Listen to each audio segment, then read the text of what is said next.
A veces la vida te quita el aire de un solo golpe. Así me pasó aquel día cuando todavía no se apagaban las velas del funeral de mi hijo y ya estaba viviendo otra tragedia. Entre murmullos de pésame y el olor a copal, mi nuera desapareció sin una lágrima. Minutos después la vi correr hacia un coche viejo donde un hombre la esperaba con el motor encendido. No volteó ni una sola vez. Pero no fue eso lo peor. Lo peor fue lo que dejó atrás. A mi nieto, mi niño de 12 años, pálido, temblando, al borde de la muerte. El día del funeral de mi hijo, el sol salió como si nada hubiera pasado, indiferente, brillante, casi cruel. Llegó la gente del barrio, algunos conocidos, otros que apenas saludaban en la calle, todos con el mismo gesto serio, con la misma frase gastada. Lo siento mucho, doña Rosa. Era un buen muchacho. Yo asentía como si mi cabeza entendiera, pero mi corazón no. Había perdido al único hijo que tuve, el único que me decía ma, con ese tonito dulce que conservó incluso de adulto. La funeraria estaba llena de flores marchitas, como si también estuvieran cansadas de sostener tanto dolor. El olor a copal se mezclaba con el del café tibio que las vecinas prepararon para acompañar la velación. En medio de todo ese ambiente sombrío, mi nuera Leticia parecía un elemento fuera de lugar. Llevaba un vestido demasiado corto para la ocasión, los labios pintados de un rojo chillante, el cabello planchado con demasiada perfección. No tenía los ojos hinchados, no tenía la mirada perdida del duelo. Tenía el tipo de mirada que se fija en la puerta esperando a alguien. Había algo en ella que nunca me dio buena espina, pero mi hijo la amaba, y yo, por respeto, me guardé mis sospechas durante años. Él la defendía siempre. Leti es buena, solo es muy sensible. Sensible, así le decía él. Pero ese día su sensibilidad brillaba por su ausencia. Mi nieto Ángel estaba sentado en una esquina, encorvado, sin energía, la piel tan pálida que parecía una hoja de papel. Tenía 12 años, pero su cuerpo delgadísimo lo hacía ver de 9. A ratos respiraba entrecortado. A ratos parecía quedarse dormido con los ojos abiertos. Me acerqué para tocarle la frente. Estaba helada. «Mi amor, ¿ya comiste algo?» Movió la cabeza con un no casi mudo. Volteé a ver a Leticia para llamarle la atención, pero ya no estaba. Su silla estaba vacía, la copa de café apenas tibia. Sentí un escalofrío recorriéndome la espalda. Caminé por la sala entre las coronas y los rezos buscando su figura. Nada. Salí al patio entre las luces amarillas y el murmullo de los vecinos. Y la vi. Corría hacia un carro viejo color verde botella. Un hombre, con barba desaliñada y lentes oscuros, la esperaba con la puerta abierta. Ella subió de un salto, se acomodó el vestido y cerró la puerta. El carro arrancó sin prisa, como quien ya no teme que nadie lo persiga. Me quedé helada. No por la fuga, sino porque su ausencia dejó algo más terrible. ¿Quién iba a cuidar a Ángel? ¿Quién iba a encargarse de ese niño que apenas podía sostenerse de pie? Entré de nuevo. Ángel estaba donde lo dejé, pero ahora con un sobre en la mano, un sobre arrugado amarillento que no había visto antes. Se lo quité con cuidado temblando. Lo abrí. La letra de Leticia, grande, rápida, sin arrepentimiento. Doña Rosa, no puedo seguir así. No puedo cargar con un niño que se está muriendo. Los doctores dijeron que no tiene remedio. No soy fuerte como usted. Me voy con quien sí me quiere. Usted encárguese de él. Si quiere. Yo ya no puedo más. Leticia. Esa fue la primera vez que sentí el dolor transformarse en fuego. La primera vez que entendí la dimensión de su crueldad. Miré a mi nieto. Su respiración era débil, cortita, su piel casi transparente. Tenía un moretón viejo en la rodilla. Caminaba chueco desde hacía meses, pero Leticia siempre decía que era parte de la enfermedad, que los doctores le habían dicho que ya no había nada que hacer. Me arrodillé frente a él. Le levanté la cara con la punta de mis dedos. «Mi niño, ¿estás bien?». Su voz salió como un suspiro. «Tengo sueño, abue, y frío». En ese instante, mientras afuera seguían rezando por el alma de mi hijo, comprendí algo brutal. Leticia no huyó por dolor. No huyó porque no soportara la muerte de su esposo. Huyó porque no quería cargar con un niño al que ya daba por muerto. Y me lo había dejado a mí, como si yo fuera un basurero emocional, como si mi vida, mi duelo, no importara. Esa noche, cuando la funeraria quedó casi vacía y el silencio se volvió más pesado, me acerqué al ataúd de mi hijo. Toqué la madera fría como si pudiera sentirlo a través de ella, como si él pudiera escucharme desde algún lado. «Hijo», susurré, «yo sé que me estás oyendo. Te lo juro aquí frente a ti». Respiré hondo, tragando todo el dolor, toda la rabia, todo el vacío.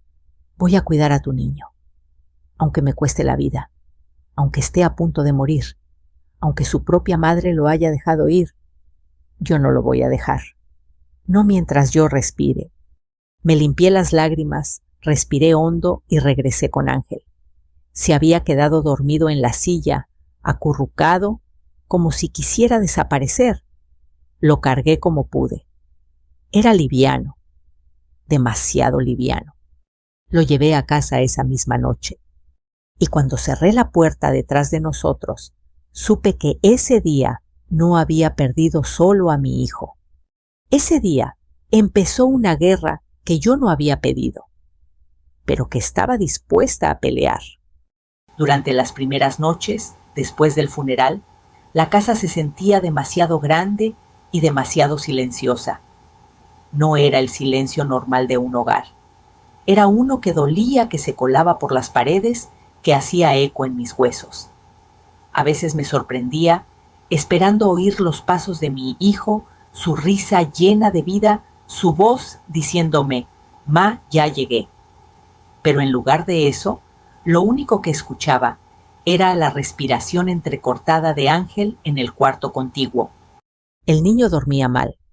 Se movía inquieto, murmuraba cosas que no entendía. De vez en cuando, despertaba sobresaltado, sudando frío, con un gemido ahogado que partía el alma. Yo corría a su lado, le tomaba la mano y le susurraba que todo estaba bien, aunque en realidad nada lo estaba. Él apenas abría los ojos y me decía: «Abue, me duele». «¿Qué te duele, mi amor, todo?». Esa palabra todo me perseguía incluso en mis propios sueños. Leticia siempre había insistido en que Ángel sufría una enfermedad incurable. Decía que era cosa de sangre, que los doctores no le daban esperanza, que la medicina solo podía mantenerlo cómodo mientras el tiempo decidía. Con tal de no preocupar demasiado a mi hijo, yo nunca había cuestionado esas explicaciones. Pero ahora, viéndolo tan frágil y sin su madre al lado, sentía dentro de mí un hueco de dudas. ¿Por qué nunca había visto un diagnóstico oficial? ¿Por qué Leticia jamás me dejó acompañarla a una consulta? ¿Por qué nunca había medicinas claras, ni tratamientos, ni citas de seguimiento? Decía que todo era muy caro, muy complicado, muy doloroso. Pero algo en esa versión empezó a resquebrajarse la primera vez que revisé el refrigerador. Estaba casi vacío. Solo había refrescos, gelatinas baratas y pan dulce reseco. Nada de verduras, nada de carne, nada de lo que un niño enfermo necesitaría para vivir.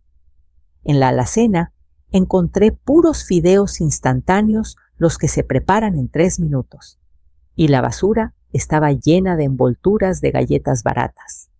Recordé entonces algo que Ángel había dicho semanas atrás cuando aún vivía su papá. Yo lo escuché, sin querer hablando, con un compañero de escuela. Yo casi siempre tengo hambre. Pero mi mamá dice que no puedo comer mucho, que el doctor dijo. Ese día pensé que era parte de su tratamiento, pero ahora algo me oprimía el pecho. ¿Qué doctor dice que un niño desnutrido coma menos? La duda se convirtió en alarma cuando vi su pierna derecha. El moretón que traía desde hacía meses seguía allí, oscuro, alargado, como si nunca hubiera sanado. Caminaba chueco, arrastrando ligeramente esa pierna. Me acerqué mientras él dormía y toqué con cuidado su muslo. Reaccionó de inmediato. ¡Ay!, gimió despertándose sobresaltado. Perdón, mi amor. Te duele mucho. Mi mamá dijo que era parte de la enfermedad, que mis huesos se estaban deshaciendo. Se me heló la sangre. Ninguna enfermedad deshace un solo hueso sin afectar los demás. Tenía que averiguarlo. Los días siguientes los dediqué a observar. Ángel comía con avidez cuando le daba sopa, frijoles o pollo. Comida real. No se enfermaba más. No vomitaba. Solo parecía agradecido, como si hacía mucho que no comía algo caliente. Una tarde, mientras limpiaba la mesa, Ángel se acercó a mí con pasos lentos. «Abue, ¿mañana puedo ir a la escuela?» Me quedé paralizada. «¿No has ido, mamá?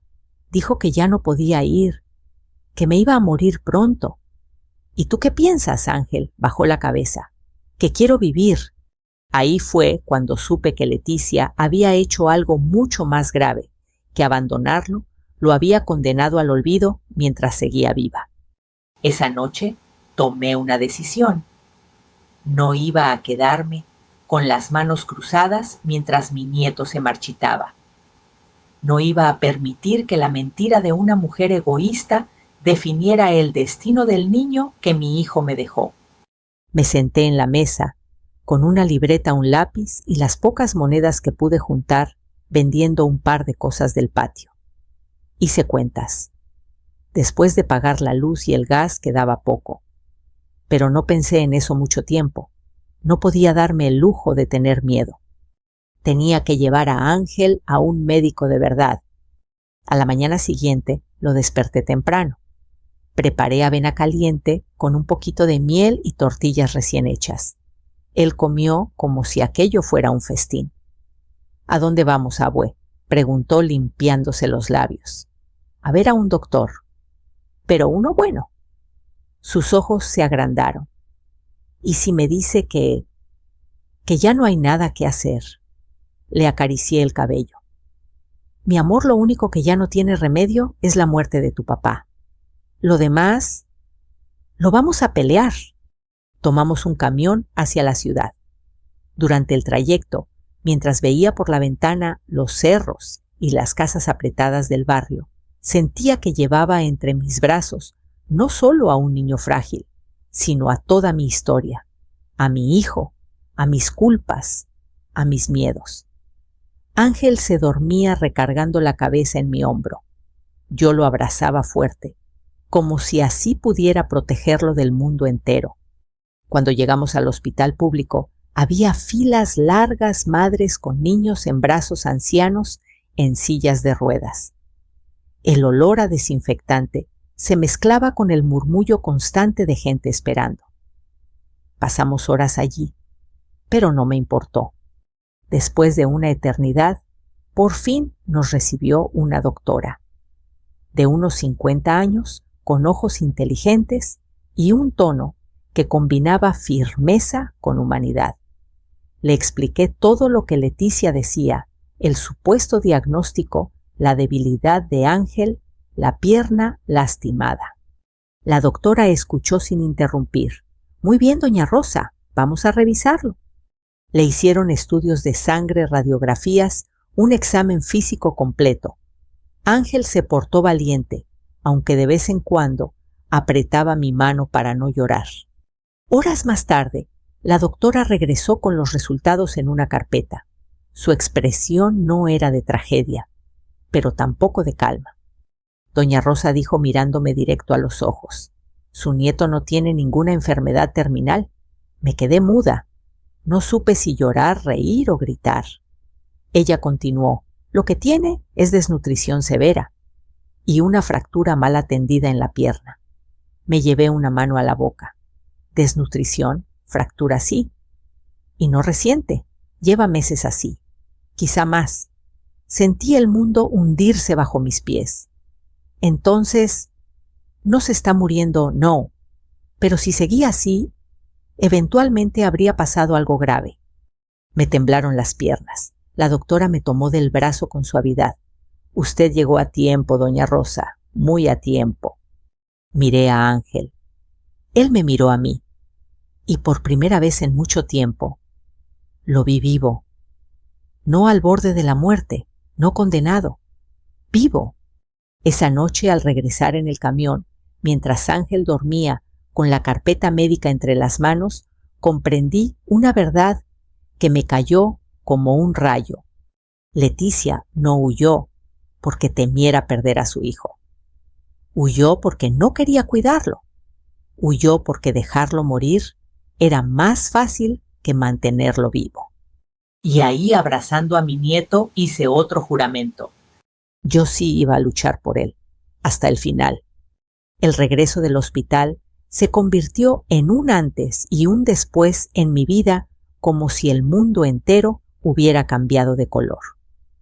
Recuerdo que el camión avanzaba lentamente entre calles llenas de baches vendedores ambulantes, ofreciendo chicles y cacahuates, señoras cargando bolsas de mercado, y yo ahí sentada con mi nieto, dormido sobre mi hombro, sintiendo su respiración cálida.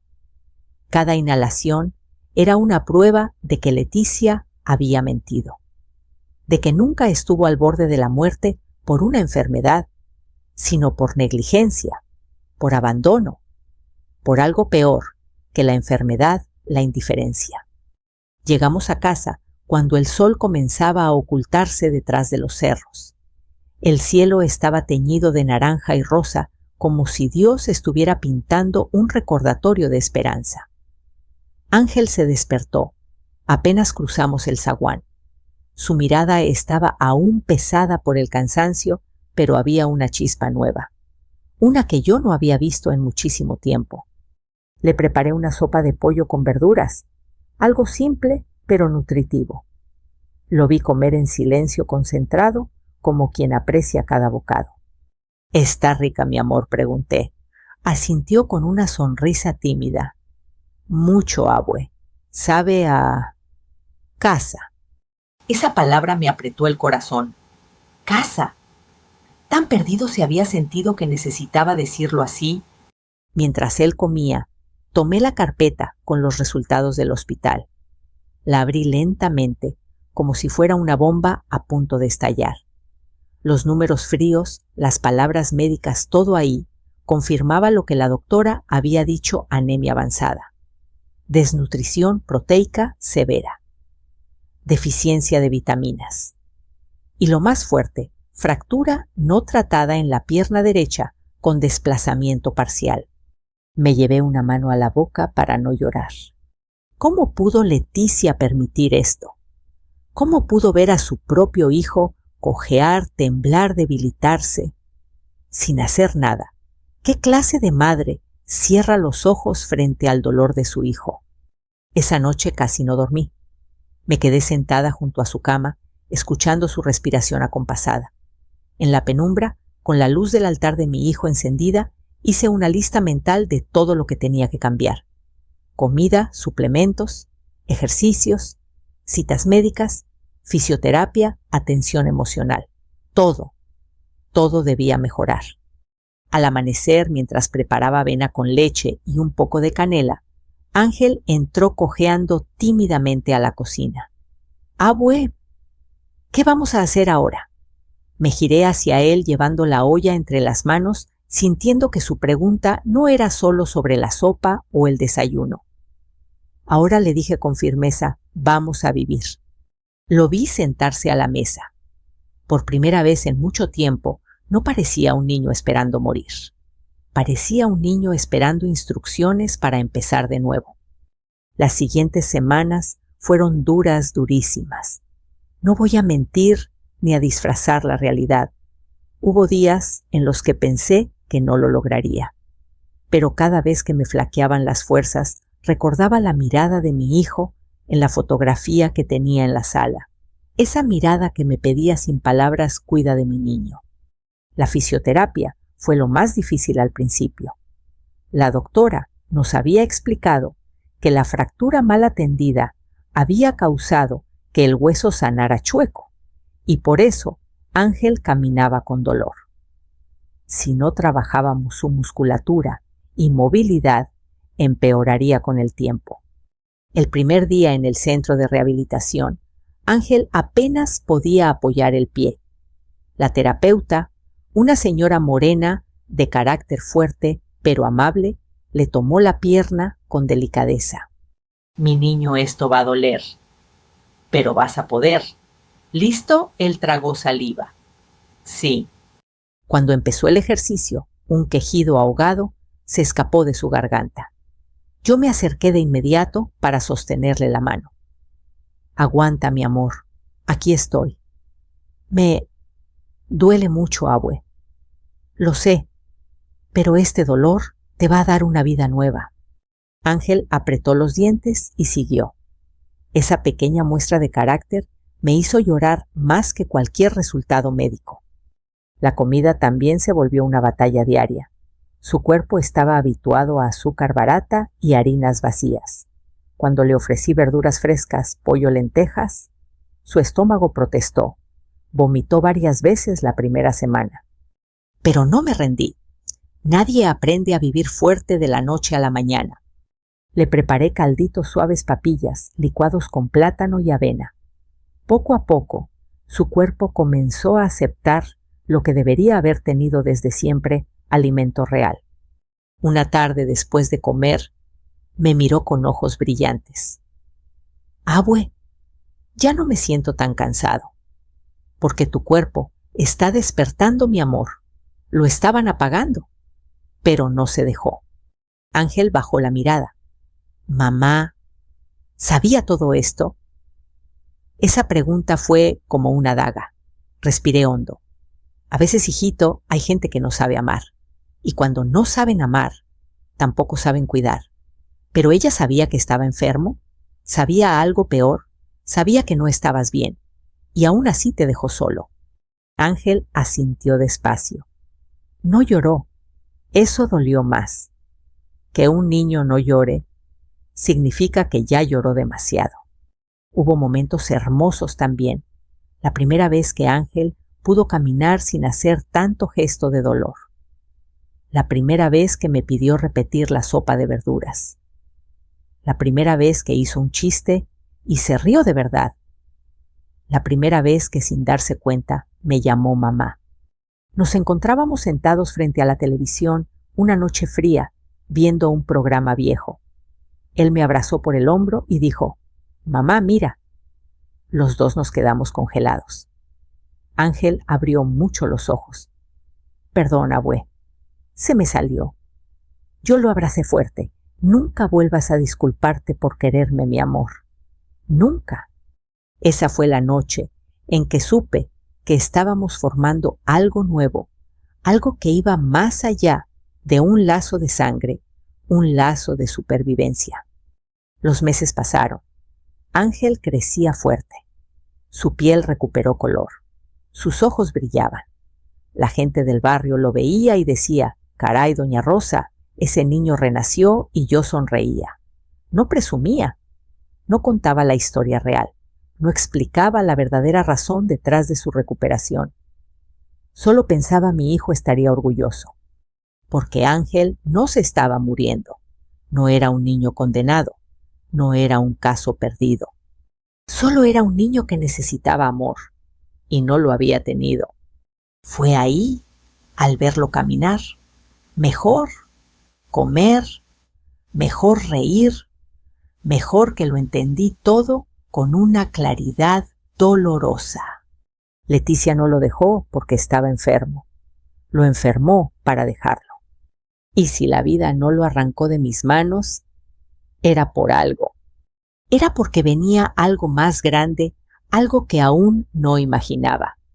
Y no sabía que 10 años después esa verdad explotaría en mi cara, en el peor momento posible. Los años que siguieron fueron una mezcla rara de cansancio y esperanza, como caminar cuesta arriba con una mochila llena de piedras, pero viendo allá arriba una luz que te dice que vale la pena seguir. Si cierro los ojos, ahora todavía puedo oír cómo sonaban nuestras mañanas, la olla hirviendo con avena, la radio vieja soltando boleros y el golpecito suave del bastón que Ángel usaba al principio para equilibrarse.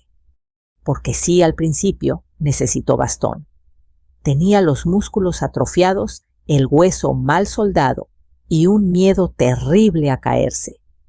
Ese miedo lo traía metido tan hondo que hasta dormido se agarraba de la sábana como si fuera a deslizarse al vacío. Pero algo empezó a cambiar desde el día en que yo lo miré a los ojos y le dije: vamos a vivir, Ángel, vamos a luchar. Él me creyó y yo me obligué a estar a la altura de esa fe. El primer año fue brutal, no tengo otra palabra. Me levantaba a las 4 de la mañana para dejar remojando frijoles, cocer verduras, preparar caldos llenos de nutrientes. La doctora había sido muy clara. Ángel necesitaba buena comida, ejercicio, descanso y sobre todo, constancia. La constancia es bonita cuando se dice, pero vivirla es otro cuento. Había días en los que Ángel lloraba de dolor en plena fisioterapia. La terapeuta doña Elvira, una mujer fuerte, de esas que hablan golpeado pero aman con acciones, le movía la pierna con paciencia. No te rindas, mi niño, le decía. Un día te voy a ver correr, ya verás. Pero me duele, respondía él con la frente sudada.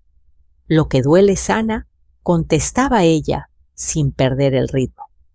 Y yo ahí sosteniendo su mano, diciéndole al oído: estoy contigo, mi amor, estoy aquí. Cuando terminábamos, lo abrazaba fuerte, sintiendo cómo su cuerpecito temblaba. Lo llevaba a casa, le preparaba un té de manzanilla y juntos hacíamos tareas de la escuela. Porque sí, lo reinscribí. No iba a permitir que viviera encerrado en una mentira. Al principio los otros niños lo miraban raro. Cojeaba, era flaco, no hablaba mucho. Pero el maestro de matemáticas, un señor de bigote espeso y voz franca, se tomó un cariño especial con él. Tú eres listo, Ángel, le decía. Nomás necesitas confianza. Y eso se construye. Para mí esas palabras eran como vitamínicos para el alma. El segundo año llegó con cambios milagrosos. Ángel empezó a ganar peso. Su piel recuperó color. Su risa dejó de sonar tímida y se volvió más clara, más de niño. A veces lo escuchaba tararear canciones mientras acomodaba sus cuadernos y yo tenía que secarme las lágrimas para que no me viera llorar. Pero no todo fue fácil. Un día regresó de la escuela cabizbajo, arrastrando el pie más que de costumbre. ¿Qué pasó, hijo?, se tardó en contestar. Los niños, me dijeron lisiado. Mi corazón se desgarró. Me arrodillé frente a él. Mírame, Ángel, lo que dicen no define quién eres. Pero yo soy diferente. ¿Y quién dijo que ser diferente es malo? Tu papá también era diferente, noble trabajador sensible. Y mi mamá preguntó de repente. Esa pregunta cayó como un trueno. Respiré hondo. Tu mamá tomó malas decisiones, pero tú no eres ella. Ángel asintió con los ojos brillosos y aunque no lloró, su silencio decía demasiado. Al cumplir 14 años, algo cambió dentro de él. Su postura mejoró. Ya no dependía del bastón. Caminaba con un ligero balanceo, pero con pasos firmes. comenzó a interesarse por el deporte adaptado. Doña Elvira le enseñó ejercicios especiales y él se dedicó a practicarlos con una disciplina que yo jamás imaginé. Un día lo encontré haciendo lagartijas en el patio sudado, con la respiración agitada, pero sonriendo. «¿Qué haces, hijo?», pregunté. «Quiero estar fuerte». ¿Para qué? Él se levantó, se limpió la frente y me dijo con toda la sinceridad del mundo: «Para que nadie vuelva a decirme lisiado y para que nunca tengas que cargarme otra vez». Las palabras me rompieron y me reconstruyeron al mismo tiempo. Lo abracé, sintiendo cómo su corazón golpeaba contra mi pecho. «Ojalá tu papá pudiera verte», murmuré. «¿Crees que me vea desde allá arriba? Estoy segura. Y está orgulloso».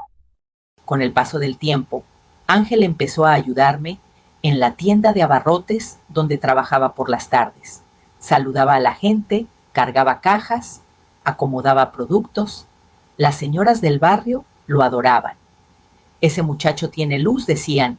«Se ve que usted lo ha criado con amor, doña Rosa». Y yo sonreía porque sí, era amor. Amor y lucha diaria. Una tarde, mientras cocinábamos juntos, él picando verduras y yo revolviendo la olla de sopa, me llamó mamá por segunda vez. Esta vez consciente. «Pásame la cebolla, mamá». Se quedó helado. Yo también. Él quiso corregirse, pero yo levanté la mano. «Ángel, si quieres llamarme así». «Quiero», dijo sin dudar. Y mi corazón se llenó de un calor que no puedo describir ni aunque viviera 100 años más. A partir de ese día ya no fui abue, fui mamá. Cuando cumplió 18 años, nos sentamos juntos a ver sus opciones universitarias. Me dijo con orgullo: «Quiero ser fisioterapeuta, para ayudar a otros como yo». Casi me pongo a llorar otra vez. Mi niño, el que no iba a vivir, quería dedicar su vida a sanar. Durante los siguientes años, estudió con una entrega admirable. Caminaba todos los días hasta la parada del camión cargando su mochila llena de libros.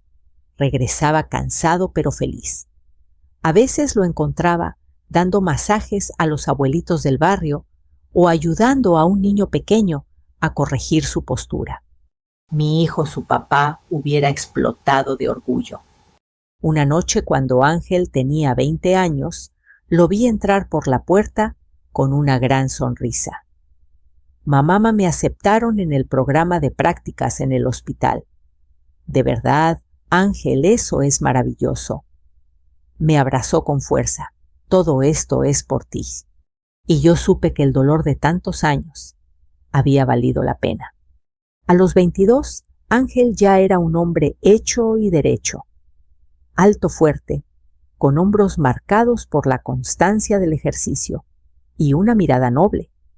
Todavía tenía un ligerísimo vaivén al caminar, pero lejos de avergonzarse, lo llevaba con orgullo. Era la huella de todo lo que había superado. Yo vivía en paz. Creía, de verdad creía, que el pasado había quedado enterrado como mi hijo, que la sombra de Leticia nunca volvería a cruzarse en nuestro camino. Pero estaba equivocada, porque en México los pueblos son chicos y las desgracias dan vueltas como perros callejeros. La vida me preparaba un golpe que yo no había visto venir, uno que llegaría 10 años después, en el lugar más cotidiano del mundo. Y la cara de la mujer que nos destruyó la vida volvería a aparecer.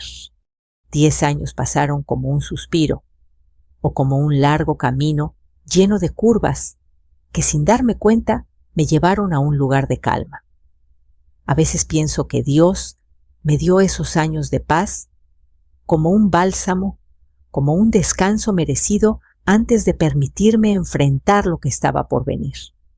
Porque así es la vida cuando parece que todo está en orden, aparece una sombra antigua, una deuda pendiente que no sabías que seguías cargando. A mis 60 y tantos, mis días comenzaban casi siempre igual. Me levantaba temprano, escuchando cómo los pájaros del barrio cantaban entre los cables de luz. Ponía agua a calentar, molía un poco de café y encendía la radio. Siempre sonaban los boleros que le gustaban a mi hijo, los Panchos, Javier, Solís y Diego Ormé. Música que huele a nostalgia. Mientras tanto, el sol se filtraba por la cortina desgastada de la cocina, iluminando las plantas que Ángel me había regalado, un potus, un helecho, una suculenta chiquita que parecía tan terca como él. Ángel, mi muchacho, mi hijo del alma, ya tenía 22 años. Estudiaba fisioterapia en la universidad y trabajaba medio tiempo en una clínica del centro. Su rutina era más exigente que la mía, pero aún así se levantaba, desayunaba conmigo, me contaba sus planes del día y antes de salir siempre me daba un beso en la frente. «Te amo, mamá», decía acomodándose la mochila, «y yo a ti, mi hijo». «Más de lo que imaginas», respondía yo. Verlo así tan alto, tan fuerte, tan seguro, era para mí una especie de milagro cotidiano. Tenía los hombros anchos, las manos curtidas por el trabajo y esa manera de mirar a la gente directo a los ojos sin miedo. Solo quedaba un recuerdo leve de aquel niño débil que casi no podía sostenerse en pie. Cada tanto cuando caminaba, se le notaba un pequeño balanceo en la pierna derecha, un movimiento tan sutil que solo yo podía reconocerlo, pero a él nunca le avergonzó. «Es mi historia», mamá solía decir. La llevo conmigo, y yo sonreía orgullosa de ese espíritu que se forjó entre dolor y lucha. Nuestras tardes eran tranquilas. Compartíamos la comida, hablábamos del trabajo de sus pacientes, de sus sueños. A veces salíamos a caminar por el mercado viendo cómo los puestos se llenaban de frutas, flores, ropa, música ranchera y el regateo eterno que caracteriza a todo mercado mexicano. Me encantaba caminar con él, sentir cómo su presencia imponía respeto y cariño entre los vecinos. «Ángel, ayúdame a mover esta caja», gritaba doña Lupita desde su puesto de chiles secos. «Muchacho guapo, ven a probar estas tortillas recién hechas», ofrecía la señora de la tortillería. «Fisioterapeuta, acomódame la espalda que me duele. Desde ayer», rogaba don Ramón entre risas. Y Ángel iba sonriendo ayudando a todos. Nunca decía que no, nunca se quejaba. «Eres como tu papá», le decía. «Sí, sí, buenazo y terco cuando se trata de ayudar». Él se reía acomodándose el cabello.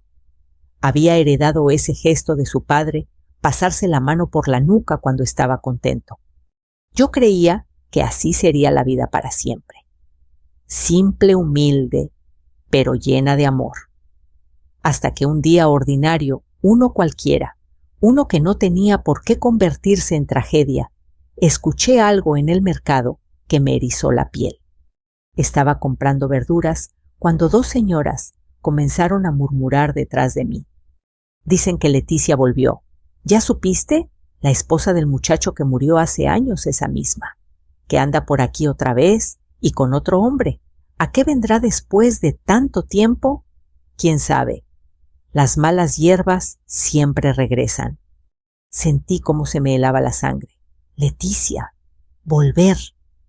Mi corazón comenzó a latir con fuerza, como si quisiera escapar de mi pecho. Agarré la bolsa de verduras con manos temblorosas y me alejé lentamente del puesto. No quería escuchar más. No quería imaginar.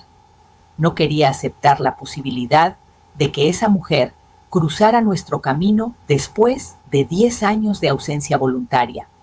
Desde que dejó a Ángel en el funeral, nunca supe más de ella. No llamó. No mandó mensajes. No preguntó por él. No envió un peso para su educación o su salud. Nada. Era como si nunca hubiera existido. Y así yo aprendí a vivir mejor sin su sombra. Pero al parecer, ella sí recordaba nuestro barrio. Ese día regresé a casa con un nudo en el estómago. Ángel se dio cuenta inmediatamente. Mamá me preguntó: ¿qué tienes? Nada, hijo. Solo me cansé un poco. Me miró con esos ojos llenos de intuición.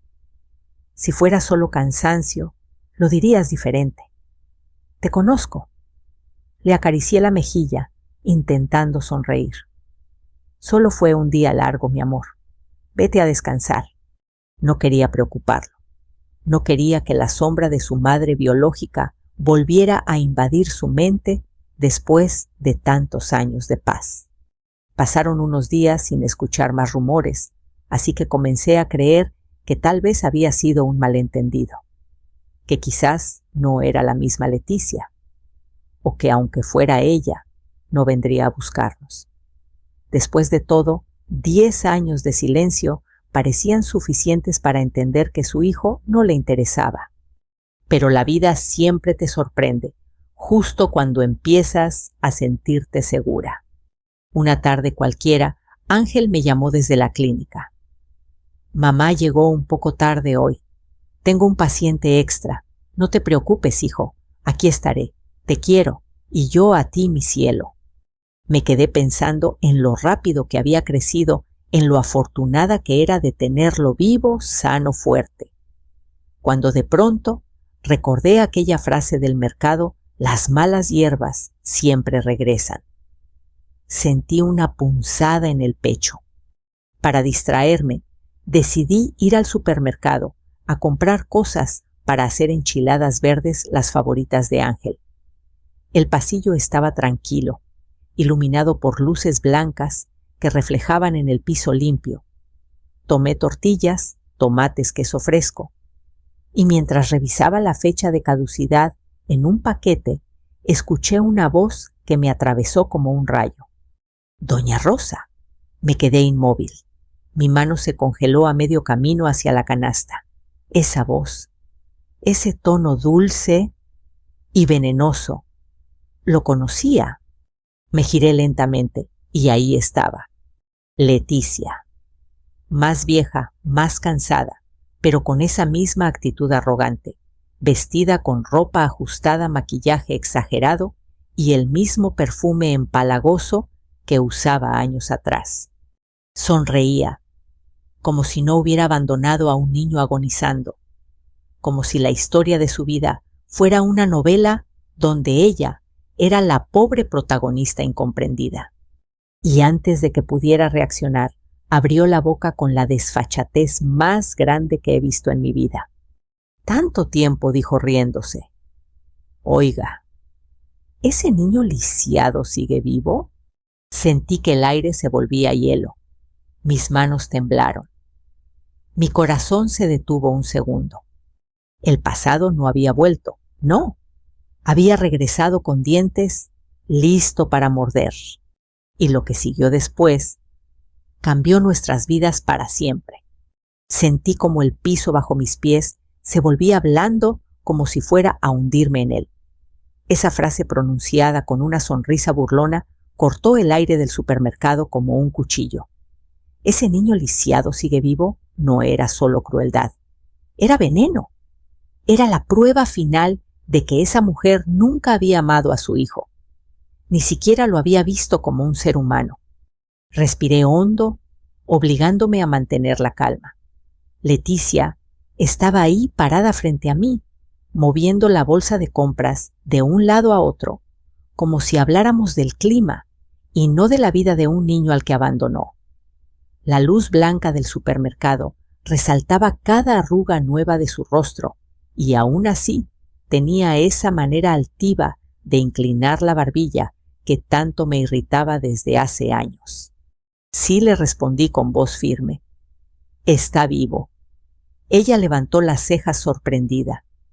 «¿En serio? ¿Qué milagro?», yo pensé que ya se habría muerto para esto. Dijo eso como quien comenta que un electrodoméstico viejo por fin dejó de funcionar. Me ardieron las manos de la rabia, pero no iba a darle el gusto. «Ángel vive», repetí.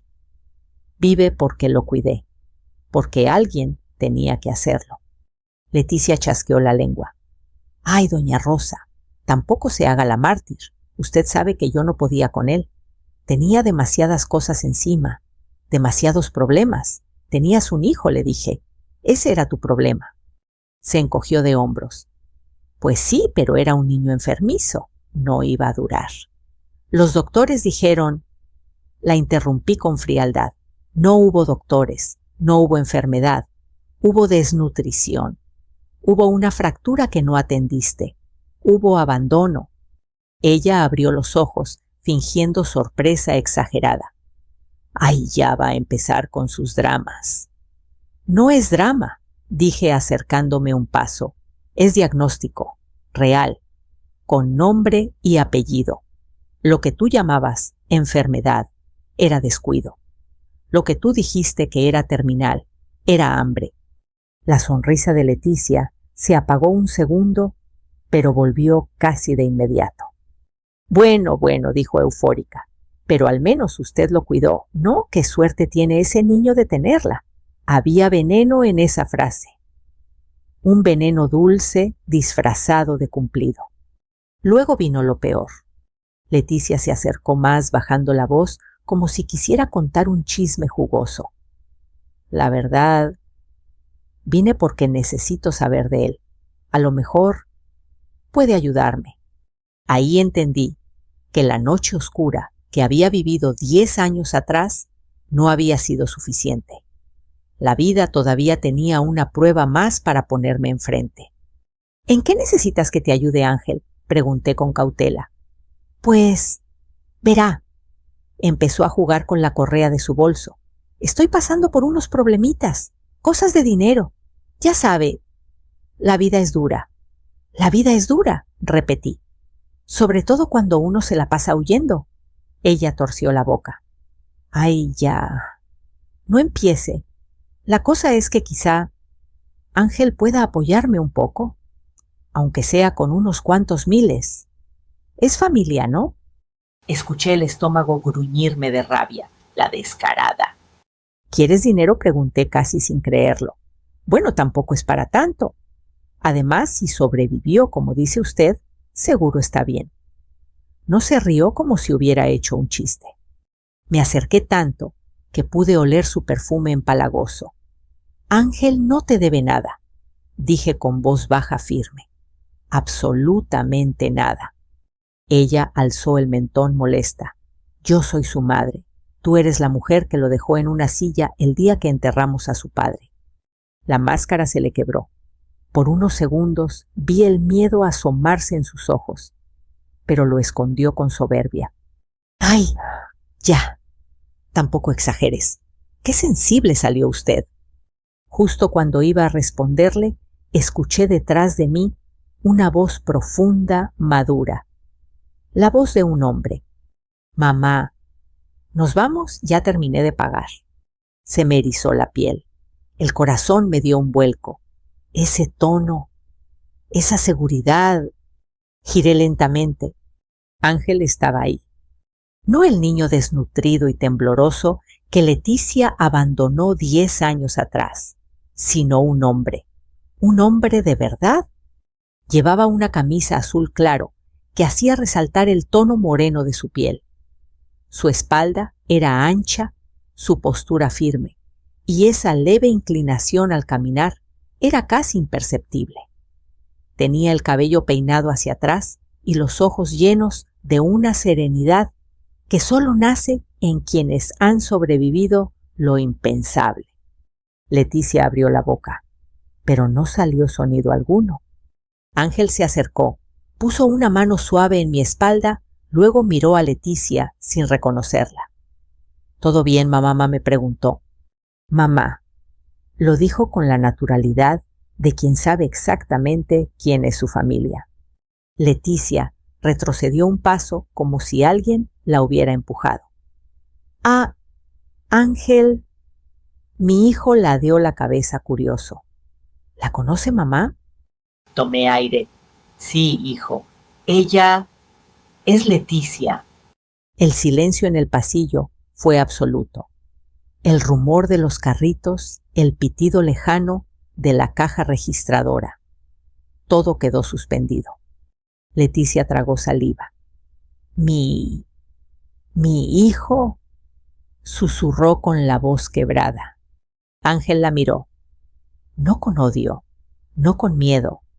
La miró como se mira un libro que ya no te interesa terminar. Buenas tardes, le dijo con educación distante. Luego añadió, ¿no te reconocí? Leticia titubeó, estirando la mano hacia él. Mi niño, yo pensé que estabas peor.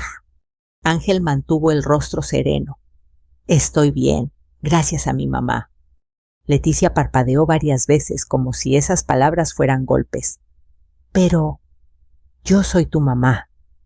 No respondió él tranquilo, pero firme. Tú me diste la vida. Quien me salvó fue ella. El aire se volvió pesado, espeso. Leticia empezaba a temblar.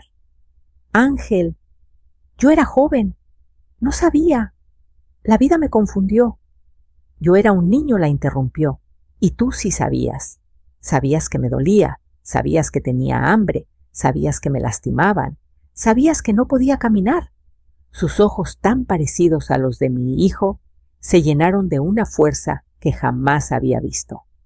Y aún así, te fuiste.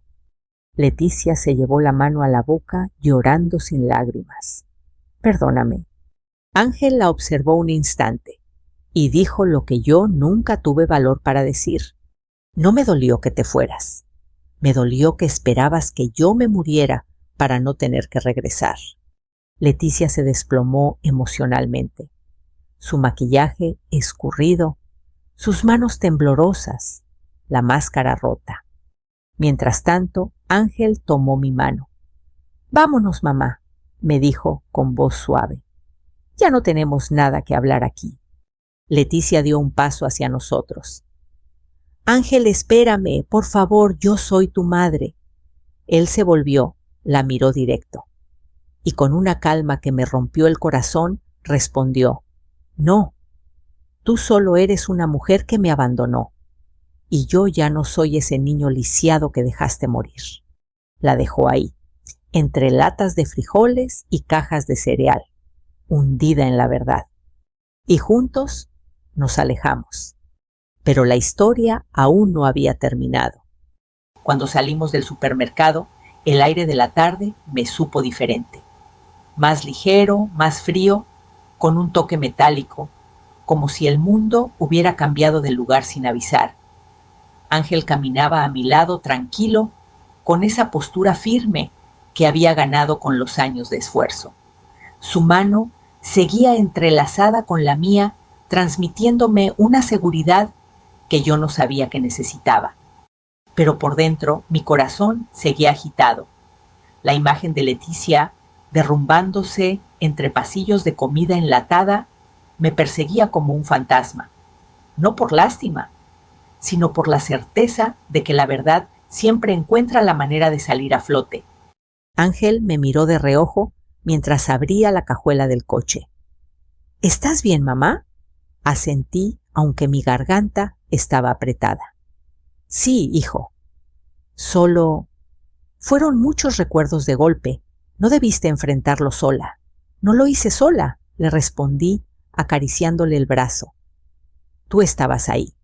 Se inclinó para darme un beso en la frente, como siempre hacía. Nunca más vas a estar sola. ¿Entendido? Sus palabras simples pero profundas me deshicieron. El camino a casa fue silencioso, no incómodo, sino reflexivo. Ángel manejaba con suavidad y cada tanto podía ver en sus ojos una mezcla de emociones, rabia contenida, alivio, tristeza y algo más difícil de describir, la dignidad de quien sabe que sobrevivió a lo peor. A mitad del trayecto rompió el silencio. ¿Sabes qué fue lo más raro, mamá? ¿Qué, hijo? Que no sentí odio. Lo miré sorprendida. No, creo que sentí lástima. Se rió una risa sin burla. Es extraño, Noela. Siempre me vio como alguien débil. Pero mírala ahora. Suspiré. El que abandona siempre termina perdiendo más de lo que deja. Sí, asintió. Y yo gané una vida contigo. Me tomó la mano por encima del descansabrazos. No cambiaría nada de mi historia si eso significa que tú eres mi mamá. No pude evitar llorar. Al llegar a casa, preparé las enchiladas verdes que tanto le gustaban, aunque mis manos temblaban un poco. Ángel me ayudó cortando queso, calentando tortillas, riéndose cuando me vio distraída. Mamá, ya pasó. Lo sé, hijo. Tienes miedo de que vuelva Nomo. Ella ya no tiene poder sobre ti, ni sobre mí. Exacto, respondió con determinación. Y si regresa, no será para reclamarnos nada, sino para enfrentar su verdad. Mientras cenábamos, Ángel me contó sobre una de sus pacientes del hospital, una señora que estaba recuperando la movilidad después de un accidente. Lo escuché hablar con pasión, con paciencia, con esa ternura reservada para quienes han conocido el dolor de cerca. En ese momento entendí algo importante. Él no necesitaba vengarse. Ya había ganado. Su vida era su victoria, su salud, su fuerza, su futuro. Todo lo que Leticia creía imposible. Él lo había conquistado. 2 semanas después del encuentro en el supermercado, recibí una llamada inesperada. Un número desconocido. Respondí con cautela. Bueno, buenas tardes. Habló con la señora Rosa, sí. Quien habla, la voz al otro lado era apagada, como si estuviera envuelta en polvo. Soy Leticia. Mi pecho se tensó. ¿Qué quieres? Solo hablar. No hay nada que hablar. Por favor. Hubo un silencio largo roto por su respiración temblorosa. Solo quería decirle que tenía razón. En todo.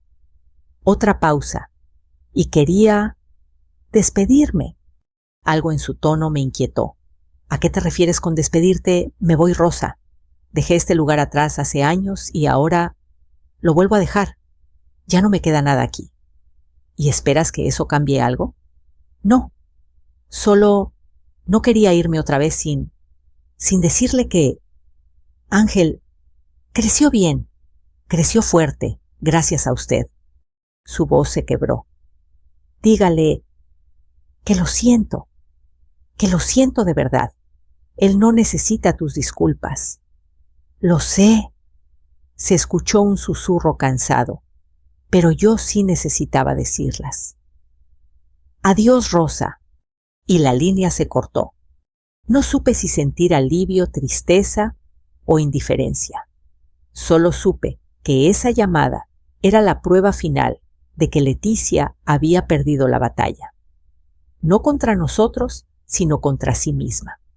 Esa misma noche, Ángel llegó de la clínica. Me encontró sentada en la mesa, mirando la nada con la taza de té intacta. Mamá me llamó Leticia. La expresión de su rostro se endureció. ¿Qué dijo que se va? Sin decir a dónde. Él se quedó un momento en silencio, luego asintió. Está bien. Hay personas que no saben quedarse. Me sentí orgullosa de la serenidad con la que lo dijo. ¿Estás bien, hijo? Sí, porque sé quién soy. Se inclinó para abrazarme y sé de dónde vengo.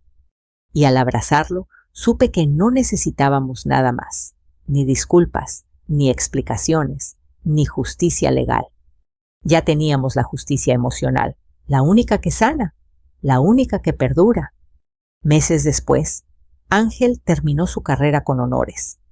El día de su graduación, cuando lo vi con su bata blanca, parado al frente del auditorio, recordé al niño flaco y asustado que cargué el día del funeral. Recordé las noches sin dormir, las lágrimas, los temores, los rezos. Recordé la promesa que le hice a mi hijo muerto: voy a cuidar a tu niño. Y allí estaba, convertido en un hombre bueno, un hombre fuerte, un hombre que sobrevivió a la sombra de su pasado y eligió la luz. Después de la ceremonia, nos tomamos una foto juntos. Él puso su brazo alrededor de mis hombros y sonrió. «Lo logramos», mamá me dijo. Y yo respondí, «Sí, hijo, lo logramos, contra todo». A quienes están escuchando esta historia, gracias por llegar hasta aquí. Si algo de esto tocó su corazón, si les recordó a alguien, o si quieren seguir acompañándonos en estas historias de vida, lucha y renacimiento, déjenme un comentario abajo y díganme desde dónde nos escuchan. Y si quieren seguir siendo parte de este viaje, no olviden suscribirse. Tenemos muchas historias más que contar. Y me encantaría que no se perdieran ninguna. Gracias por estar aquí. Sigamos adelante, juntos.